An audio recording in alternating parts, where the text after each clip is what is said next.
transferred to Manchester United now. Football predictions. If Barbara Rangers nil, Ipswich Town 1. A football prediction. Hi, it's Peter Guest, And the Moose. and we're here for another episode of the footballpredictions.net podcast, now covering the Premier League, the first games of the season, the 16th to 19th of August 2024. What have we got lined up today? Wow, yes, in this first game round of the Premier League of the season, we are going to start at Old Trafford, Man United at home to Fulham, and then the following day, Saturday, Ipswich kicks off their Premier League season off against Liverpool. Brighton travels to Everton, Arsenal takes on Wolverhampton, Newcastle takes on Southampton, Bournemouth travels to Forest, West Ham United takes on Aston Villa, Brentford takes on Palace, Chelsea takes on Man City, and finally, Monday night, Leicester City takes on Tottenham Hotspur. Yeah, you can get all the details for these matches that we're about to discuss in this podcast on our website, footballpredictions.net, along with the fixtures from just about every other football competition you can shake a stick at. Yes, and on our website, you'll show you where to watch the games on local broadcast channels, plus video streaming services, as well as match odds from local bookmakers. Yeah, and if you look in the description of this podcast episode, you'll find direct clickable links to all the matches that we're about to discuss. And geolocation and live streaming rules do apply. 18 plus. Gamble aware. Let's get cracking. The first Premier League game of the season, God, we've been looking forward to this one for a long time, is Manchester United at Old Trafford, who take on Fulham. It kicks off on Friday, the 16th of August, 8 p.m. And it'll be on Sky Go, Now TV, Sky Go Extra, all the Skies basically, Sky Ultra HD, etc. And go to footballpredictions.net for the local kickoff time in your region, betting odds and broadcast streaming options for you locally. Right, let's go. Yes, what a game to really start off the season. Start on a Friday night as well. Man United's already been in action. Actually, they played that FA Community Shield game last week against Man City. It ended not quite like the FA Cup final with a United win. It was actually a draw, and in the end, United lost on penalties. So a reasonable start for United. Obviously, Fulham's not been in action yet. They've had a load of preseason friendlies. In terms of the teams, United's brought in a few players. Unfortunately for Lenny Yoro, he is injured and will not make his debut in this game. But yeah, United probably fairly predictable lineup considering the injuries and the new players they have got in the squad. Onana in goal, Masraoui, a debut at the back, Martinez, Maguire, Dalot, Casemiro, Meno, Diallo, Fernandes, Garnacho, and then a debut again up front for Zirkzee. So yeah, last season United struggled a lot with injuries. It tended to be a Ten Hag excuse for a lot of the bad results going against them. But at least for the beginning of this season, he's not got too many concerns, and they've also strengthened their squad quite a bit. As for Fulham, the sold Palhinha to Bayern Munich, and they brought in Smith Rowe amongst others from Arsenal. But yeah, will he start? We don't know. They will play most likely Bernd Leno, Castagni, Guenza, Bassey, Robinson, Kearney, Lukic, Wilson, Pereira, and then Iwobi, who scored last year at Old Trafford, and Muniz up front. And we'll see about Smith Rowe. He might be in there as well. So what are we looking at for this prediction? I think, last season Fulham actually got away from Old Trafford with a 2-1 win, and Fulham is not a team that United necessarily has, they don't beat them convincingly when they win, but they did win the previous 4 matches against Fulham, all by 1 goal. Yeah, Fulham were good last year, actually. And that trip to Old Trafford where they won was they played really out of their skins, and United were awful, weren't they? So what are we thinking for the score? Yeah, we've gone with a 2-1 home win for Man United. we believe that they're just going to edge Fulham in this start. I don't think it doesn't look. Fulham hasn't strengthened their teams too much. It's kind of been a couple of good players out, couple of let's call them, couple of players have come in to just kind of replace them. United, on the other hand, they do generally seem to have strengthened their team, especially the signings of Euro, Masraoui, Xerxes. A couple of those guys will be in the starting lineup. Also, towards the end of last season, Lisandro Martinez came back in, and he will obviously be starting. And we all saw how Kobbie Mainoo was doing at the Euros, right? One of the better players for England, Very good. and he will only become better and better. I think the fact, and at his age, he's incredible talent, isn't he? Great player, yeah. So really, we think United is just going to edge it in this Premier. Not a convincing win, but a 2-1 win is what we're going for. So regarding I think they should win at home. I mean, they'll be pumped up, won't they? The first game of the season, big crowd behind them. The kickoff of the Premier League itself. So Manchester United to win, obviously odds on. Odds for them to win 1.57 is the ones I'm looking at here. But we also like both teams to score, which is also available at 1.57. So you could almost take your pick between those two. But I would probably say Manchester United to win would be the better one. Yeah. In terms of the other prices, if you went for the correct score of 2-1, you get that for 9, which is pretty decent actually. So 8-1 or 9 in decimal. And just looking at our poll on our website, we've got a user poll, and at the moment, 69% of people think that Manchester United will win the game, and only 4% Fulham, and the rest a draw. So a draw is possible. It depends how Fulham really sort of set up, and if they can just block.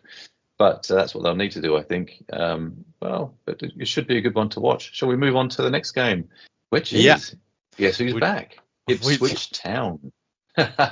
We play Liverpool at Portman Road, and this one's on Saturday at the lunchtime kickoff, which of course means it's on TV.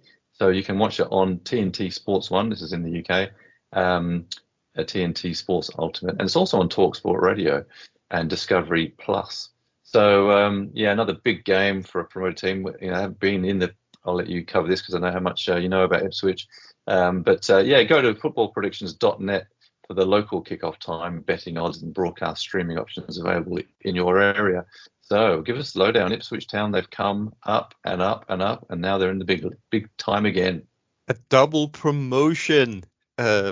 That's not happened for many, many years. Southampton was the last team to achieve that, who actually also got promoted from the Championship together with Ipswich and Leicester. But double promotion for Ipswich. A lot of players still from when they were in League One. They did upgrade a bit in the Championship, but really the star man is the manager, Kieran McKenna. And they're playing a Liverpool team with a new manager, Arne Slot, since Jurgen Klopp stepped down over the summer. It'll be interesting to see how he's going to take on this game. It's going to be a tricky game for Liverpool. Ipswich will have a lot of momentum from 2 seasons of just going up and up and up. Now, in terms of let's say the transfer window, Ipswich brought in quite a few players who will definitely look to start this game, including Muric in goal. Ben Johnson came in from West Ham, will start. Then they're probably looking to start Wolfenden and Burgess, but Sam Greaves Greaves will be in there as well, because Ipswich most likely going to change the system a little bit for this game. Leif Davis, the assist king on the left, most assists ever in the Championship he provided last season, so he's a really big asset for Ipswich. Most likely Morsi Luongo in midfield, although there are actually some transfer rumours that Ipswich are about to bring in Calvin Phillips. Oh, But he won't be in place for tomorrow's game against Liverpool. And is that a then it good thing looks or a bad thing? yeah, that'll be a thing. And then we're looking at probably Burns, Chaplin, and then the new signings, Hutchinson and Liam Delap. Now, as for Liverpool, they haven't actually brought any players in the No. transfer window, so it will most likely be a very, very similar lineup to what we saw at the end of last season and and the final preseason game, which was against Seville, a convincing 4-1 win. And generally speaking, Liverpool looked quite strong in that preseason. They also beat Man United, they beat Arsenal. So yeah, they've had a really, really good preseason. Mm. And How do you think they'll line up? yeah, we're looking at probably Alisson in goal, Alexander-Arnold, Konate, Van Dijk at the back, Tsimikas, then midfield of Subosai, Yeah. McAllister, Endo, and then we're probably looking at Salah, Nunes, and Gakpo up Yeah. front. So yeah, the front three. Interesting So season for them, won't it? Yeah. yeah, so a very familiar lineup, but yeah, no doubt will be a tricky game. I mean, it's 22 years since Ipswich were last in the Premier League. The fans will be buzzing, but they are playing Liverpool, and that's gonna be some test. Don't forget the following week they actually travel to Man City, so they probably Oh, what a couldn't start. start. They probably couldn't start against two more difficult opponents. Yeah. So yeah, what are we looking at for our prediction? Well, we've got obviously it's going to be difficult for Ipswich Town, even though they're at home, because there's the experience that Liverpool have got. We feel that Ipswich Town, we think they might get a goal, but we don't think they'll be able to stop Liverpool from scoring a couple at the other end. So we've gone for a 1-2 away victory for Liverpool. And we do expect it to be competitive, and I think Liverpool might get a bit of a shock because the way that Ipswich Town is not back foot, it's very much front foot under McKenna. So yeah, looking at the odds, well, you can get Ipswich Town at 8.5. That's quite a big bet if you're going to bet on them to win. But a draw 5.5, but a Liverpool win, their odds on 1.33. So not much good if you're wanting to bet on them. You won't get much back. But we do like both teams to score in this one, don't we? And we decided on that one as our sort of main prediction tip. Yeah. And you can get odds of 1.67 because they do score a lot of goals, Ipswich, or they have done. Let's see how they can do against Premier League defence. But yeah, they've brought in some new blood. They've hopefully gelled pretty well. Have they done okay in the pre-seasons at Ipswich Town? I mean, it doesn't really matter, does it? Because yeah, they have actually. They beat Nice in the last game, who will be playing in the Europa League. They also beat Hoffenheim, who will play in the Europa League, and they started the preseason with a 1-0 win against Shakhtar Donetsk, who will be in the Champions League. So they have been beating teams that are sort of gonna be punching around in Europe. But obviously Liverpool is probably one of the best teams in Europe. So yeah, that's ultimately a huge ask to go and play them in the first game. But yeah, like you said, Ipswich do like scoring goals. They were the most scoring team in the Championship last season, and really strong on their transition play under McKenna. So they could catch Liverpool out for a goal for sure. And yeah, both teams to score. Yeah. Why not? Well, you won't like this stat. The last time that Liverpool played Ipswich Town was May 11th, 2002. Liverpool at Anfield won 5-0, but the game before that was at Portman Road, February the 9th, 2002. Ipswich Town 0, Liverpool 6. So let's hope it's not like that this time around. Yeah. I don't think it will be, but yeah, fingers crossed. It should be a great game, and everyone's looking forward to seeing Ipswich back, the Tractor Boys. Moving on then, so we've got Everton at home to Brighton, and this one kicks off at the 3:00 kickoff on Saturday, 17th of August. For this game, footballpredictions.net, the website, provides your local kickoff time, betting odds, and available viewing options. So do have a look on our website, and you'll be able to see exactly where you can watch it and what the odds are. So, how are we looking at these two lining up? Yeah, so interestingly, Brighton with a new manager, De Zerbi left end of last season, and actually an extremely young manager for Brighton. He's only 31 years old, Hutzler, and that'll be interesting to see how he's going to get on in that job. Everton, as we know, Sean Dyche, and probably not the most entertaining football, but it's result driven, and they managed to stay up last season despite the points deduction.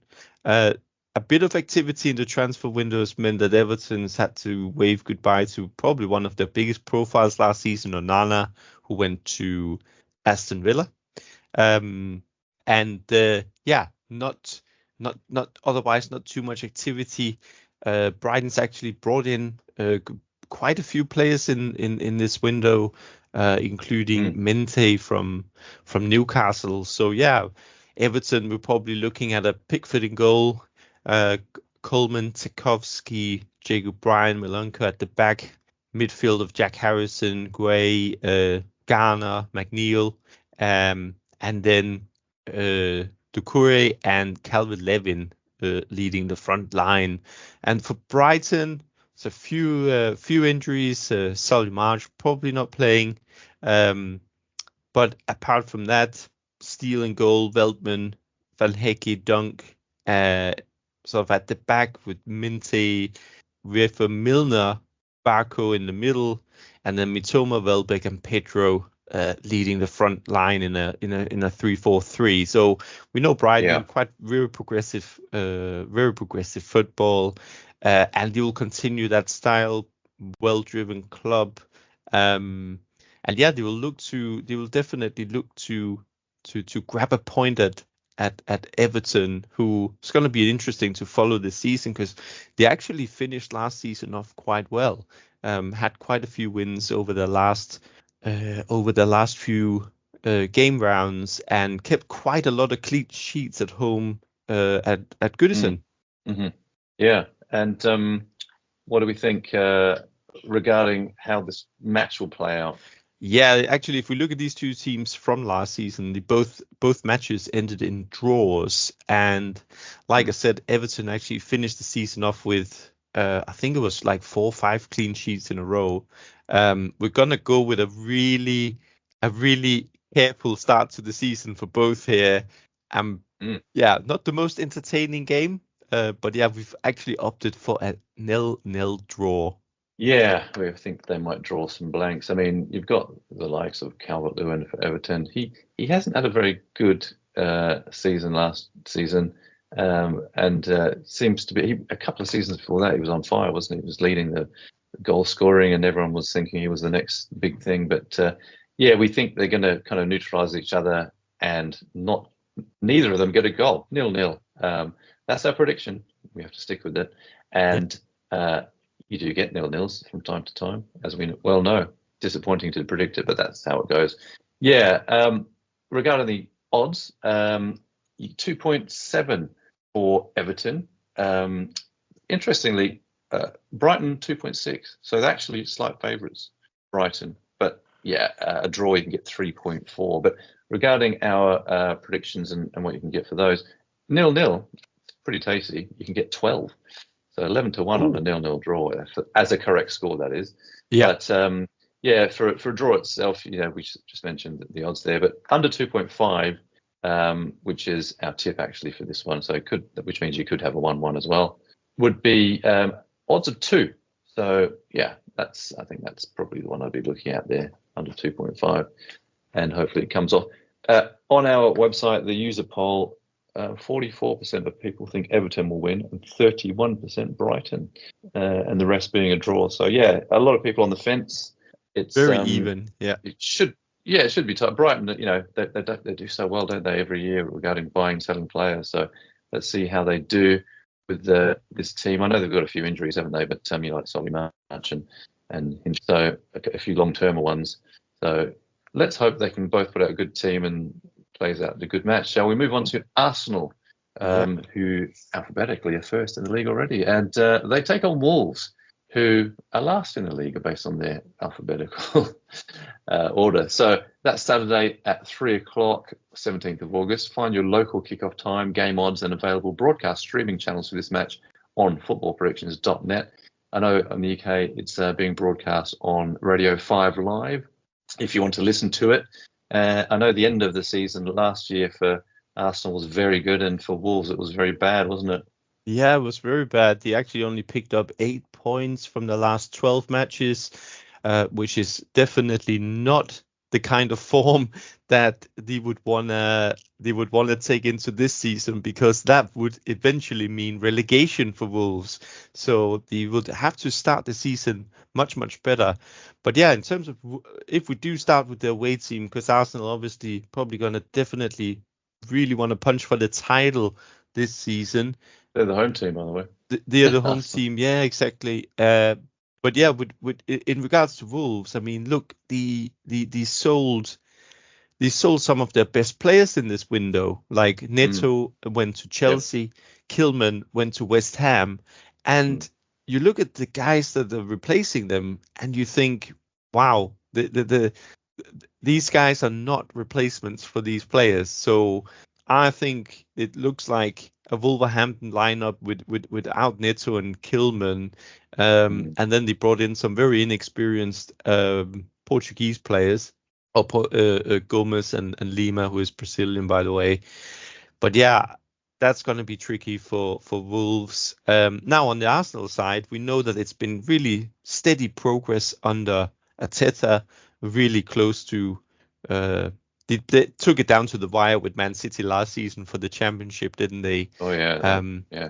They've added a couple of players. I mean, Raya they had last season. He was on loan from Brentford. They just bought him this summer, and then they brought in a new centre back, Calafiore from Bologna, and who's very strong, aren't they?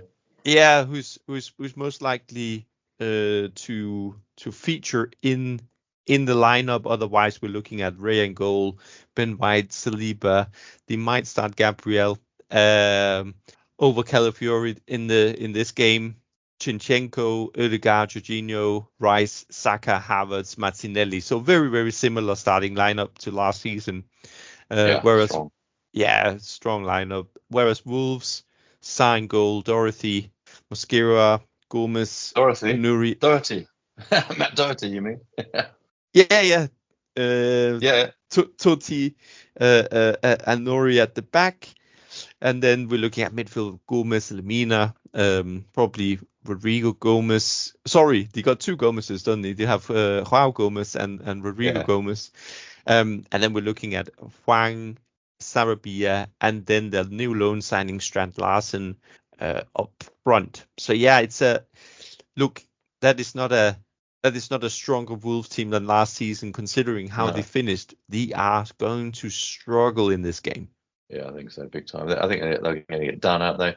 Not sure if, I mean, a lot of these games, you think that there's going to be a big scoreline, and often it's a lot closer than first thought by the end of the game. Because Arsenal, I think they are strong. They've just pressed the whole game, but we think they're going to get away with the win, don't we?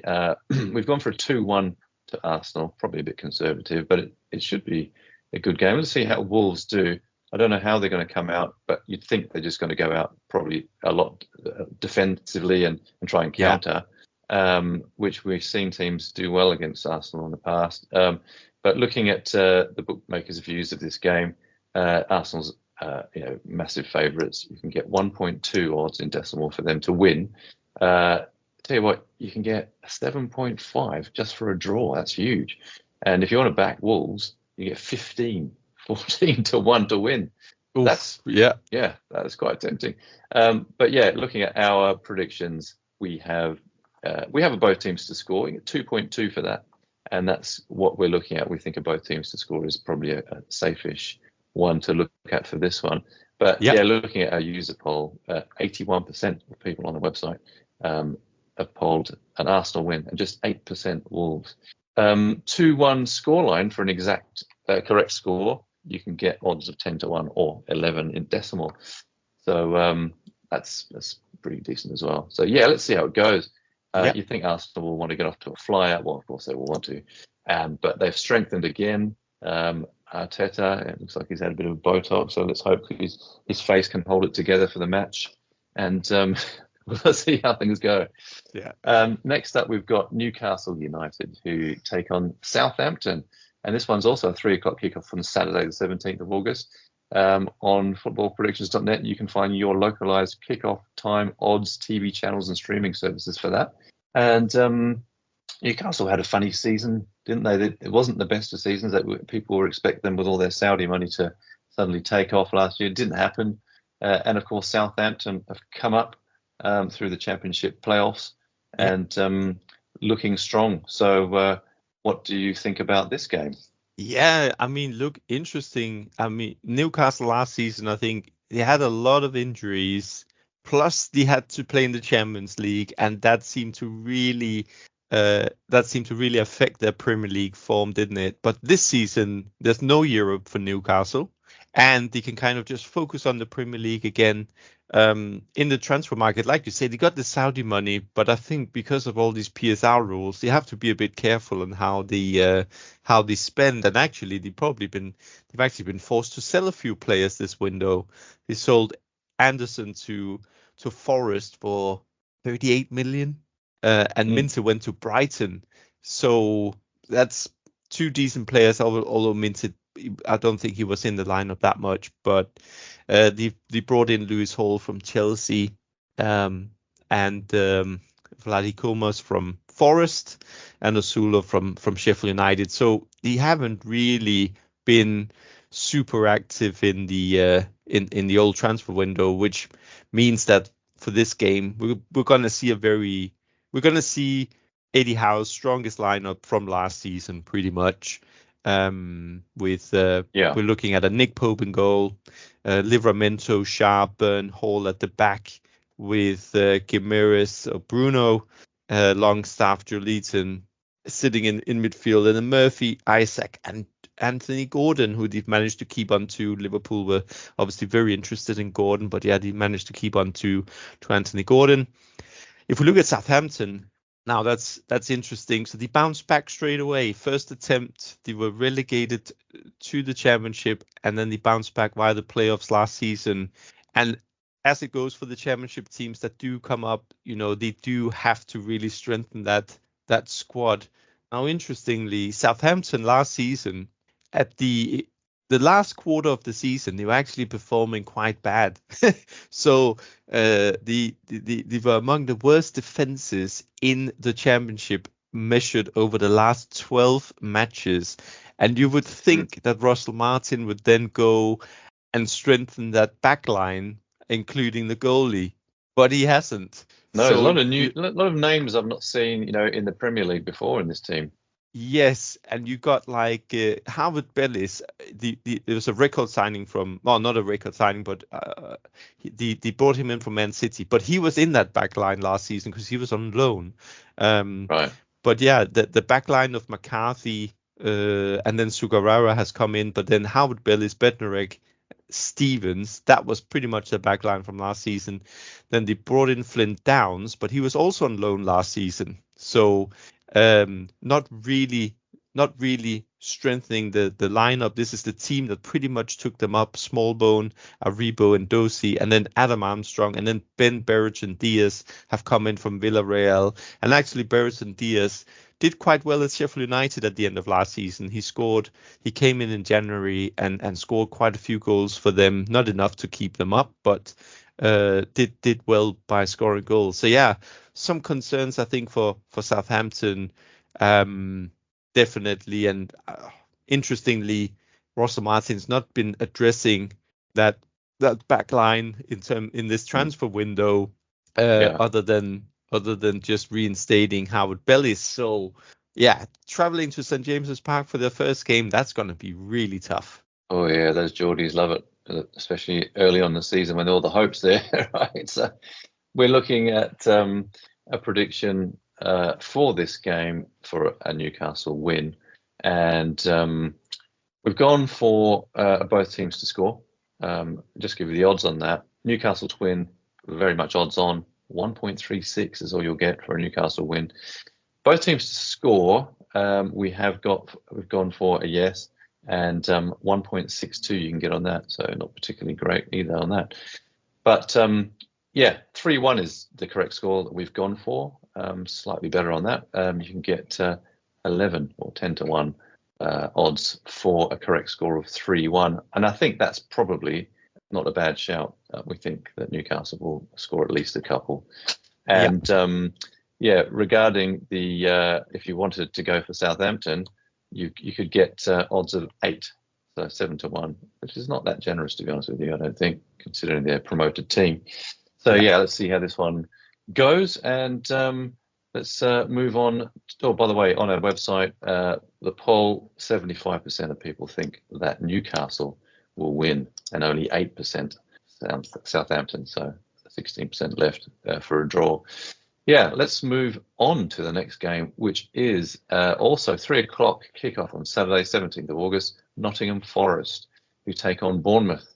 And this one, for your local kickoff time and game odds and broadcasting streaming channels, check footballpredictions.net and you'll see all your information.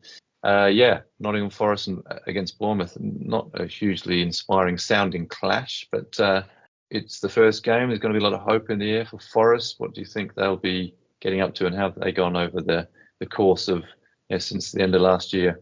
Well, actually, if you do look at Forest end of last season, in fact, the last 2 seasons, they've probably been quite lucky that the guys that got relegated were not much stronger. Despite the 4 points deducted last season, it meant they finished with just 32 points, but still stayed up. And that is low. Usually you need to sort of average 38 points to stay up. And the season before, they only had 36. So they really sort of line dancing on the bottom there with the relegation zone. And if you look at the results in the last third of last season, the only wins that they gained were against Burnley and Sheffield United, who were already relegated by the time they played them, and Fulham. Other than that, they only beat West Ham this year even. So they're not going to, I must say, they're not exactly going into this season, I think, full of confidence. Nuno as the manager as well, how is he going to cope with that? And then they kind of have this ownership with the Greek ownership, which tend to be a little bit erratic at times. And although they've been quite active in the transfer market, which Forest usually is, quite a few players have gone out, and then they brought in Anderson, Milenkovic, Silva, but equally Niakato went to Lyon. The goalie left for Newcastle, Mangala went to Lyon as well. So not really. I don't think they necessarily have strengthened their team, but I think just a very not unpredictable team. But I would be concerned for Forest considering how they finished last season. Now Bournemouth, on the other hand, they actually under their new manager Iraola really started to pick up towards the that last third of the season and stayed up pretty convincingly. They did lose the last 3 matches, but prior to that, they had a really good spell, especially it has to be said though, that was especially at home that they picked up a lot of wins. I think they picked up 4 in the last 6 matches last season. So they also had a good striker. They've lost, right? Exactly. When we get on to the players, probably not surprised. It's probably not a big surprise, but Solanke, he did score 19 goals for Bournemouth last season with 4 assists. So that's 23 goals contributed from Solanke for a team that scored 54 goals last season. So that's pretty much half the goal tally was sitting on Solanke, and they've not managed to bring in a replacement prior to this game against Forest. They might be got a fear for them a bit there. You do, because actually Sinistera from Leeds, he was on loan at Bournemouth last season, so he was already, that's kind of already a player that was there. So Unal was also on loan from Getafe, so they haven't actually replaced the players that have gone out, especially Solanke. And I think it would be optimistic of Bournemouth not to look for a striker. They They have got Jebison from Sheffield United, but he was out for a long time last season, and you just don't really know how he will perform in the Premier League. Anyway, in terms of the teams lining up here, we're predicting Forest to start with Sells in goal, Neco Williams, Murillo, new signing Milenkovic, and Aina at the back. Midfield, Danilo, Yates, Ilanga, Morgan Gibbs-White, and Hudson-Odoi, and then Chris Wood, the top goal scorer up front. Bournemouth, Neto in goal, Adam Smith, Sabanay, Sinisi, Keke at the back. Then we're looking at probably Lewis Cook, Ryan Christie, then Antoine Semenyo, Clifford, Tavernier, and then they're probably going to start Jebison over Unal at the top. So yeah, it's not a you would have wanted Bournemouth fans would definitely have wanted to see Solanke up front, right? Considering just how many points he gained for them last season. So yeah, it's gonna be a tricky one for Bournemouth. And actually, we are probably looking for a good start for Forest. Yeah, and they'll be happy to know that we've predicted them to win. We've gone for a 2-1 win for Forest at home. Do you know they've in the sort of the last games that going back to 2021 between these two teams, Forest have not managed to get any wins against Bournemouth. Yeah. So that's some statistics. So we think they'll reverse that in this game. And looking at the odds on them, it's Nottingham Forest to win 2.38. So they're not exactly heavily favoured, but that's what we've gone for, the Forest win. Both teams to score, we have got here as well 1.62 odds. So we do think both teams will score in this one. So we think it's going to be a 2-1. And if you want to go for a Bournemouth win, 2.9. A draw is over at 3.5 odds. So it's like a lot of those could be possibilities here. It's a bit of a tight one, but yeah, for a correct score of 2-1, you can get odds of 10 or 9-1. So let's see how this one goes at the City Ground. And moving on now to West Ham, who take on Villa. This one's on at 5:30 on Saturday. Visit footballpredictions.net to see the kickoff time, betting odds, and broadcast streaming channels tailored for your location for this match.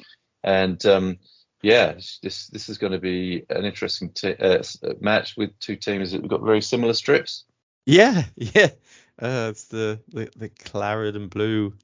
Yeah, interesting. West Ham with new manager David Moyes resigned towards the end of last season, having brought them a European trophy, didn't he? He did. The Conference League, although not last season, but the season before, yeah. It's a change of wind at a West Ham. Now, is it going to be the kind of football that the West Ham fans didn't want from Moyes under the new manager? We just don't know. Successful football, yeah. No.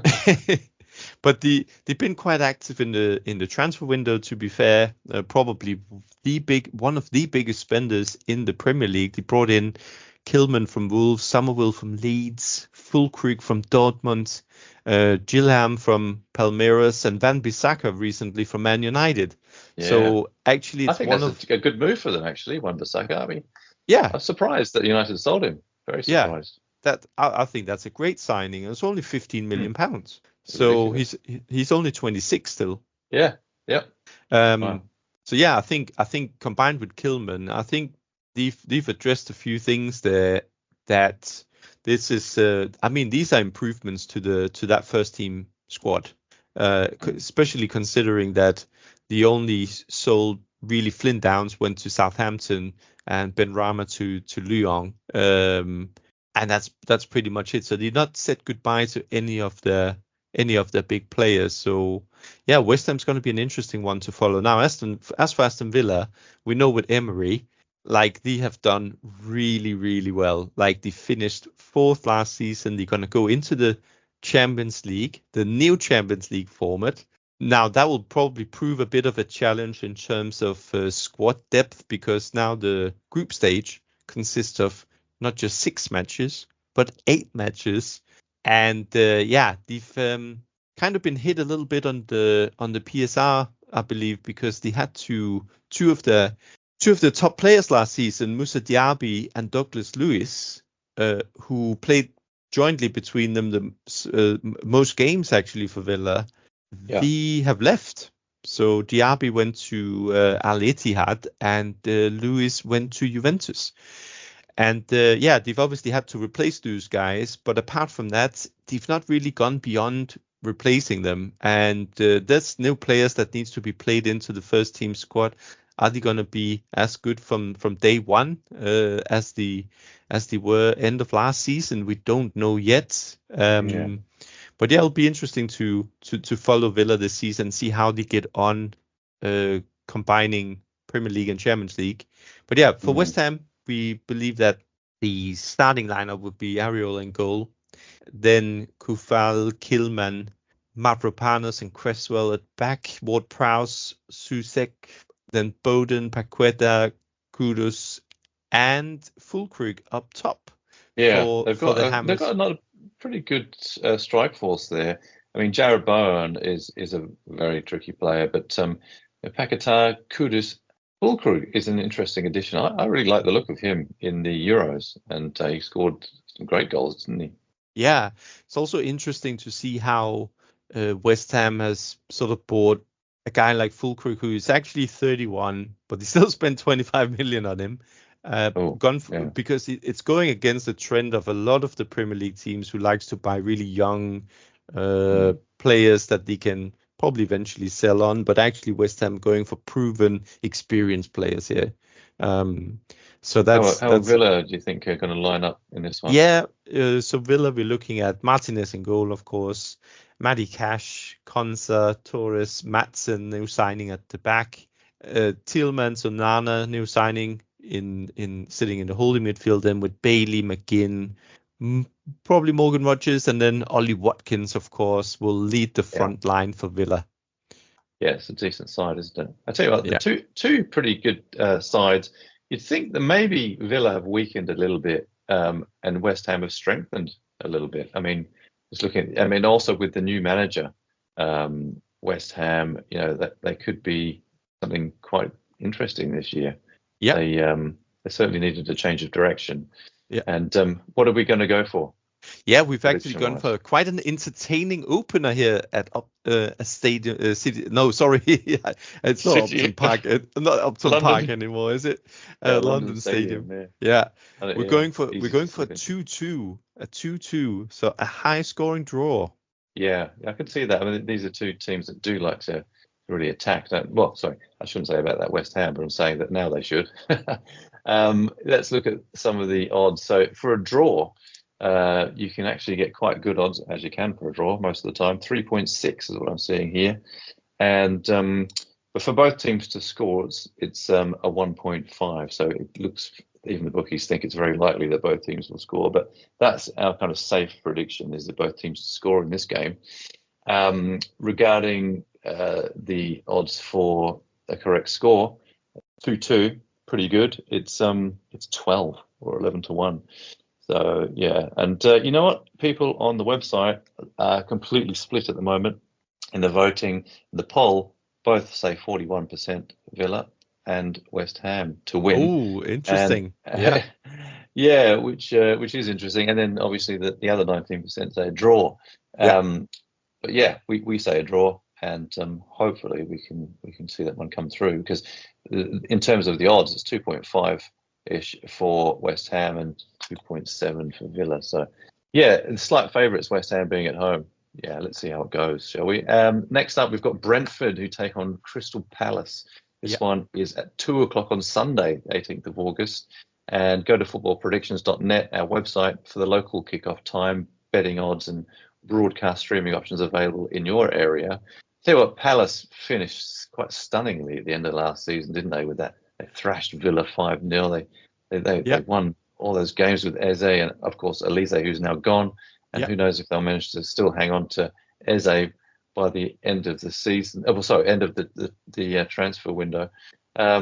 So yeah, but so they're a bit weakened without Elise, let's face it. But Brentford also finished quite strongly. Apart from that loss they had to Newcastle, yeah, they were doing pretty well. They were pretty resilient towards the end themselves, weren't they? Yeah, they were, but yeah, I think you hit it spot on. Like Palace, really, wow. End of last season, they were on fire. I mean, they beat Manu 4-0. I think they had 5-2 against West Ham, and they finished the season with a 5-0 win against Aston Villa. I know that there wasn't much to play for in that game, but yeah, it really proved that Glasner, since he came in, he really took them away from that potential relegation threat to a really secure mid-table position. Similar for Brentford, they just managed to pull it off. I'm not going to say last minute because they were safe for quite a few game rounds prior to the end of the season, but they did have a spell last season where they had 12 defeats in over 15 games. And obviously that cannot happen again for Brentford, because then they will definitely be in that mix for potential relegation battle, and I'm pretty sure they would want to try and avoid that at all costs. In the transfer window, they've done some I'm not going to say funny business, but they'd managed to pull in Carvalho from Liverpool. He did quite well at Hull last season. In the second half of the season, I think he got 10 goals in 20 games. But then they bought Igor Thiago from Club Brugge, who is a good talent, but he's also injured for the first 6 months. So not exactly someone that's going to go straight into the lineup and impact that team. They sold Raya to Arsenal. So yeah, it's maybe a little bit surprising to see that Brentford hasn't actually really strengthened their team in this transfer window, considering how they did have some really bad spells last season. Palace, we covered them. I think they finished off the season really well. They've actually managed to sort of fend off interest currently in Gui and Eze. But Ulisse went to Munich, right? And I do think that probably either Eze or Gui will leave. I think Newcastle has had 3 bids now. That will be a huge loss to them. Also, it's going to be interesting to see. I mean, it was just crazy to see Eze, Ulisse, and then how Mateta all just really combined in those matches where they got a lot of goals towards the end of the season. Ismail Assar has come in from Marseille. He was at Watford on loan last season, did really well.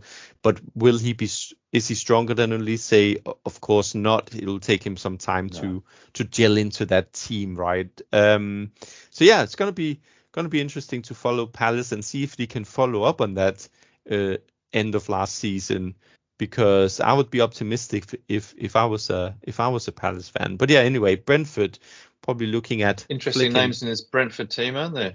Yeah. Yes. Interesting names, but familiar names, right? Like a really similar starting lineup to last season. Flecken in goal, Rasmussen, Collins, Pinnock, Ayer at the back. A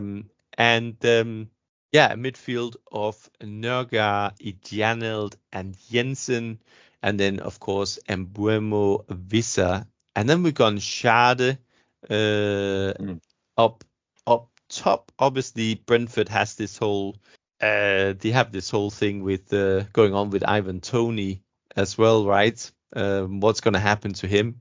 They're most likely gonna hold on to him. And of course, he's in and around that starting lineup as well. And Palace, Henderson in goal, Gui at the back together with Anderson, Chris Richards, Munoz, midfield with Lama, Wharton, Mitchell, Kamada, and then Eze. And then we've got Eduard. But yeah, most likely got to see how Mateta is getting on. But he's obviously also a contender for that lineup. So yeah, that's what we think for lineups. Big unit, isn't he? And we're also thinking, we'll come to our prediction in a second, but we're also thinking that even though we just said these are the possible lineups, that's as it stands today. Yeah. Every day is different for window. Some things are going to happen, we think. Guehi, we think probably will maybe not be in there for Palace, and what a defender he is. And then, as we saw in the Euros, and then Eze, I'll tell you what, they might have to wrap him in cotton wool as well, because let's face it, they're going to be looking for a big bid coming in for him. There has been a lot of talk about Spurs with him. I'm not sure if they need him anymore with what they've got already. But other clubs surely will be. I mean, he's at his peak, isn't he? But I think the big difference is they've lost Elise, and he was really at the centre of pretty much everything, wasn't he? I mean, that's why he's gone now. He was just too much in demand, and so these teams could be slightly different. We think Brentford are probably going to have to just defend as much as possible and try and get something out of the game, at least a point. I mean, they're at home. They're not as quite as exciting as they were a couple of seasons ago under Thomas Frank, I don't think. And let's see if Tony's even there, because there's a lot of talk about him. So we haven't even included him in the lineup. I think he's not injured or anything like that, but we're just not sure if he's going to feature. No, so, he's. I don't think he's injured. I think the thing is that they played, and actually Kevin Charles scored in that last game together with Visser in the last preseason friendly against Wolfsburg, and usually that gives an insight into the kind of team that Frank probably wants to put on the field, and that's why we have Shadow over Tony and probably be on the bench. Yeah. And actually, Tony didn't score many goals last season. He didn't. He only got 4 in 17. I know he didn't play it the whole season, but the ones he did play, he was actually not that great. I mean, he took that great penalty we saw, but the no-look penalties that he has. But so anyway, our thinking is probably that Crystal Palace and Brentford, based on some of the outgoings, I think really more than anything, might actually sort of cancel themselves out. So we are going for another draw here, aren't we? Unfortunately for the goal lovers, we're tipping another 0-0. And let's go for the odds on that. So a draw, you can actually get 3.4 odds. Always great odds on the draw, and there are quite a few draws that go on. Under 2.5, so you could get this with a 1-1 as well. Odds of 2, so that's not too bad. But we think it might be a low scorer. Let's hope that's how it turns out for what we think. In terms of the poll on our website, 45% of people think Brentford will win, which might surprise you because the way that Palace finished last season. But like we said, with the outgoing, it's a bit of an unknown at the minute. But for a correct score of 0-0, which is a bit of a risky one, you can get odds of 12 or 11-1, so quite high. Yeah, definitely. It has to be said, 5 out of the last 6 meetings between these two teams have ended draws and under 2.5 goals. So these teams do like to cancel each other out.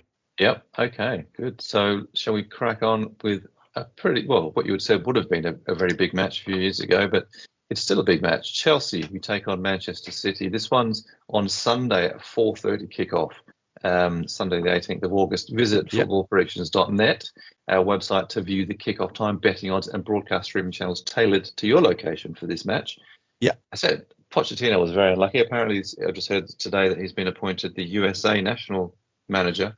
Oh, interesting. And he apparently got a £10 million payoff for being sacked by or severing ties with Chelsea, which is not going to be great for their budgets, but it seems to be they have a very big budget, doesn't it? I think most people would shake hands on that, wouldn't they? Yeah. Wow. Yeah, that's an interesting one. And obviously Chelsea's new manager is Enzo Maresca, who is coming in from Leicester City. He took Leicester City up.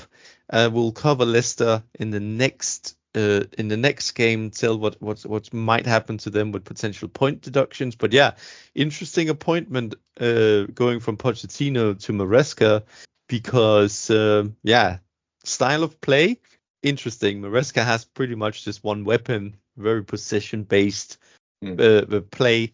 Now Chelsea, you would have thought with all the talk about PSR and spend that they would have a quiet window, but it is Chelsea, so it's not been a quiet window, and they have been bringing in players left, right, and center again to that squad. I mean, let's just start with the the Danish goalie Philip Jørgensen. That's their 7th goalie. So you think, yeah, they can't have much trust in the other goalies since they need another goalie. So yeah, they brought in a 7th goalie into their first team squad. That's ridiculous, isn't it? Yeah, it's just, I mean, what's the thinking behind it all? You think like, is there a strategy at Chelsea? They brought in Pedro Neto from Wolves. I mean, it's a great signing. That's a good one, yeah. That's a great signing, but is he going to strengthen the team? Is he going to fall into this lineup? Dewsbury Hall, he also again, gets injured, doesn't he? He gets injured a hell of a lot, Neto. He is in and out, yeah. Look, Dewsbury Hall, big profile for Leicester last season, but again, yeah, and obviously a player that Maresca knows really well because he managed him last season. So he's brought him in from Leicester and then Killiman from Aston Villa.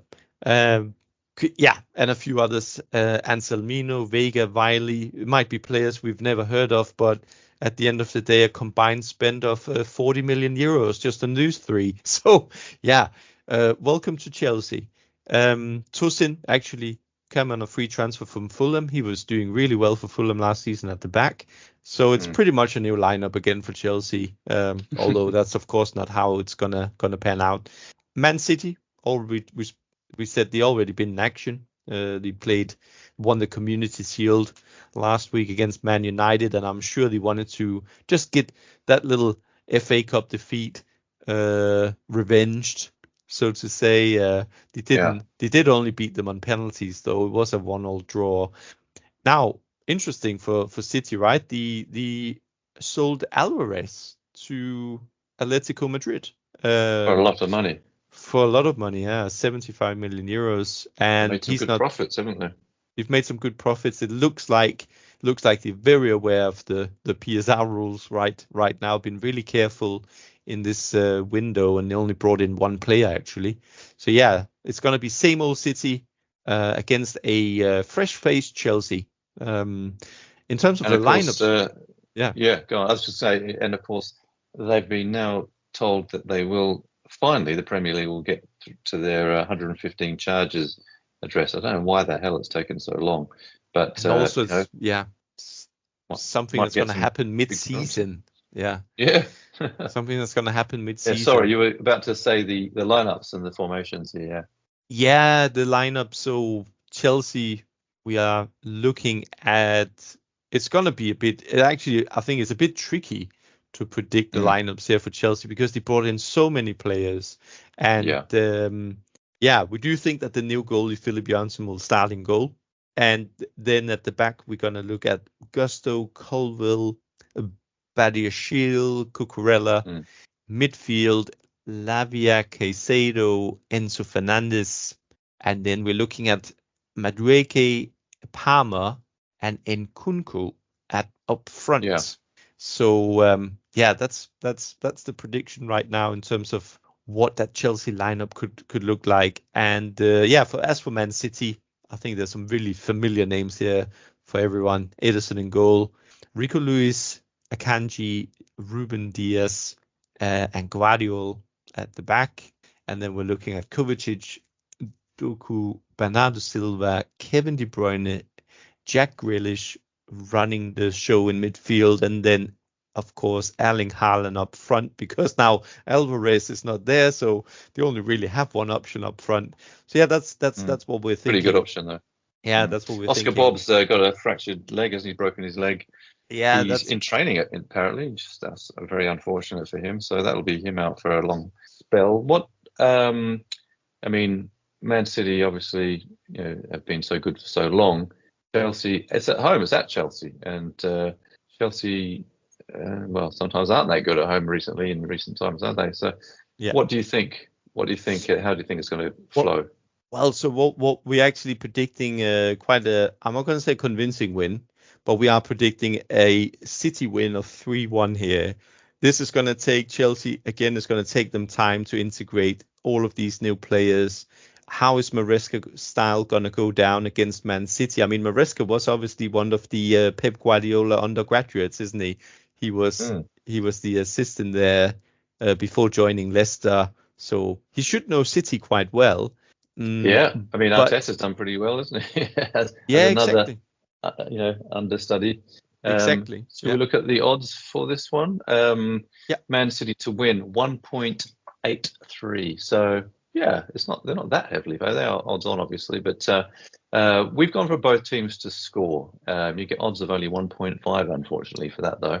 yeah, And regarding correct score, which is a much tastier odds, 15. If you had a 3-1 City win, I actually yeah, wouldn't mind a piece of that because I can see a score like that happening.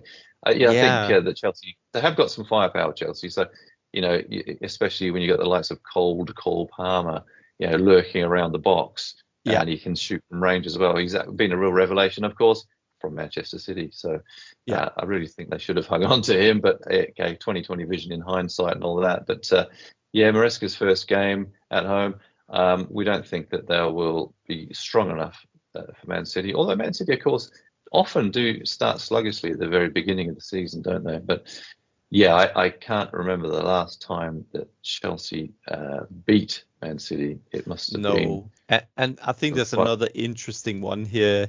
Man City quite convincingly beat Chelsea in preseason.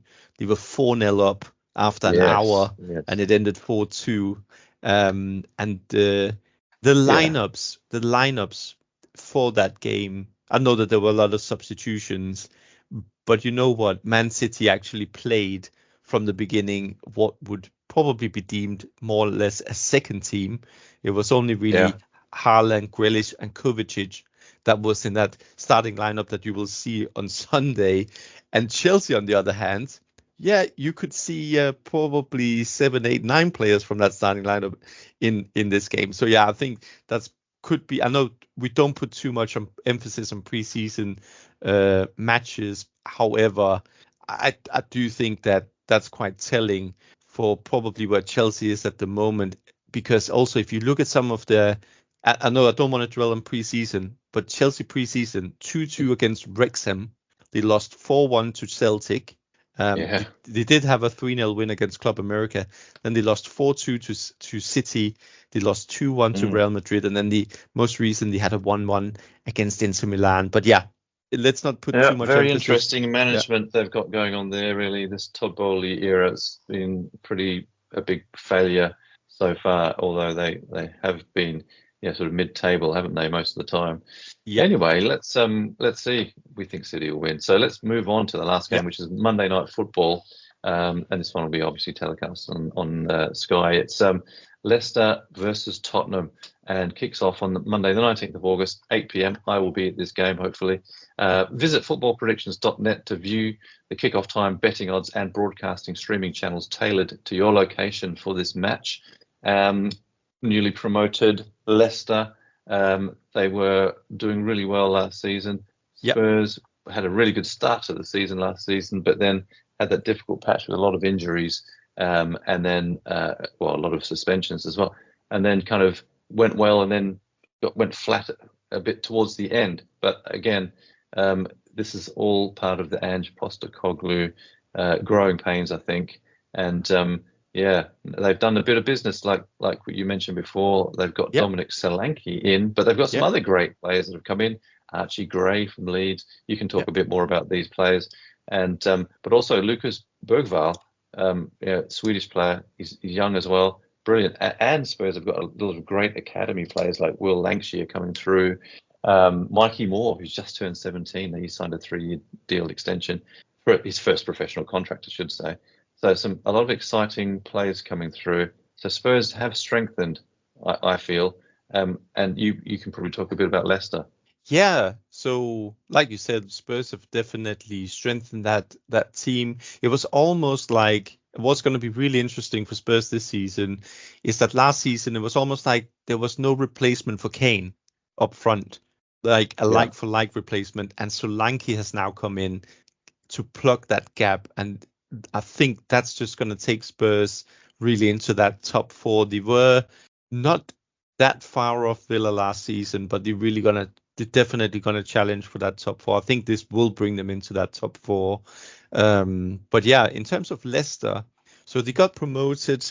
However, a lot of stuff then happened in and around. They know that there is definitely a points deduction coming up. How that's going to affect them over the course of the season, it's not going to go down well. But yeah, they didn't finish it last season too well either. But they did win the championship in the end. To be fair, they actually finished off Had with a wobble, didn't they? They had a wobble, and they finished off with a defeat at home to Blackburn. But Enzo Maresca then left, and Steve Cooper has come in, and he's quite a proven, I would say, proven manager at this level. He did struggle a little bit at Nottingham Forest, and eventually he was let go of. But he knows the Premier League. However, transfer market, wow, the biggest profile last season, Kieran Dewsbury-Hall, gone to Chelsea, and he's not really been replaced. The biggest signing of the window is Fatawu, but he was on loan last season at Leicester. So there's been no like-for-like replacement for Dewsbury-Hall, and I fear for Leicester this season. I have to say it's gonna be a very, very tricky task, especially considering that the also might get a quite heavy points deduction. So yeah, it's gonna be a Leicester team that Leicester fans will be very familiar with, because it's pretty much looking like the lineup from last season, with Hermansen in goal, Pereiro, Vestergaard, Faz, and Justin at the back. Then Harry Winks, and Didi. New signing Bobby Reed from Fulham, Fatawu, Mavidi, and Casey McAteer probably leading the front line. They do still have, I think they still have, forgot his name now, the legend at the front, but he won't start for Leicester. You mean Jamie Vardy? Yes, Vardy, of course. Sorry, he's still around. Yeah, and then Spurs getting on a bit now, though. Yeah, maybe. Yeah, exactly. He's getting on a bit. And Spurs, maybe you guessed he can confirm this lineup. Yeah. Yeah. Well, I think they've got a lot of. Sorry. Do you want me to go through what we think? 4-2-3-1 formation. We think that Postecoglou's got to put out Vicario in goal. We've got Pedro Romero and Mickey van der Ven, along with Destiny Udogie. Yves Bissouma, even though he's been in a bit of trouble with some silly stuff he's done in the social media recently. Patrick Sarr, Dejan Kulusevski, Madison, Brennan Johnson, and Son up top.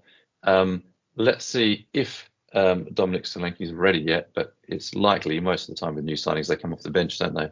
Sort of bed them in a bit. But it'll be interesting. I think they'll probably have some good players on the bench. I think perhaps Archie Gray will be on the bench already, and maybe Bergvall. Bergvall's looking really good in pre-season, doing some really nice smooth moves. A bit like a Kevin De Bruyne, sort of moving player. And very young, so hasn't got the experience yet. But the way he was looking, could be quite exciting for Spurs, I think. Yeah. And so what? Tell us about our prediction. Yeah, so we're gonna go for a winning start to the season for Spurs. Hardly surprising. Leicester will struggle this season, but yeah, we're gonna go for a 2-1 win for Spurs. So Leicester will get a goal, but yeah, Spurs will gain more. Maybe Solanke will come off the bench, get a winning goal here. Although I think although we predict a tight result, I think it will be a pretty convincing one still for Spurs. So yeah, 2-1 for Spurs is what we're predicting. Yeah, we'll see if they've adapted a bit more to Postecoglou's system. I'm not sure he's quite happy yet. And there may be some more business to do as well, of course. But looking at the betting prices, if you put your money on Leicester, you can get odds of 5. Our money's on Spurs. You can get 1.62 odds and 4.33 for a draw. Regarding the correct score of 2-1 to Spurs, you can get odds of 9 for that. So 8-1, pretty tasty actually. But we've gone both teams to score because Spurs do leave it open at the back and kind of generally concede. Both teams to score is what we've got here. 1.57 odds on that one. Well, that wraps up the Premier League round 1. And if you're going to watch these matches on streaming, just know that, especially if it's on any of the betting things, 18+ gamble aware, and geolocation and live streaming rules apply. Yeah, and in the description of this podcast, you will see the links to the games that we've just been discussing. Or you just simply go to our website, footballpredictions.net. Once there, you can have a look at all the online sources to see the games from your location via streaming and TV channels, our predictions for different betting markets, plus the latest offers and odds.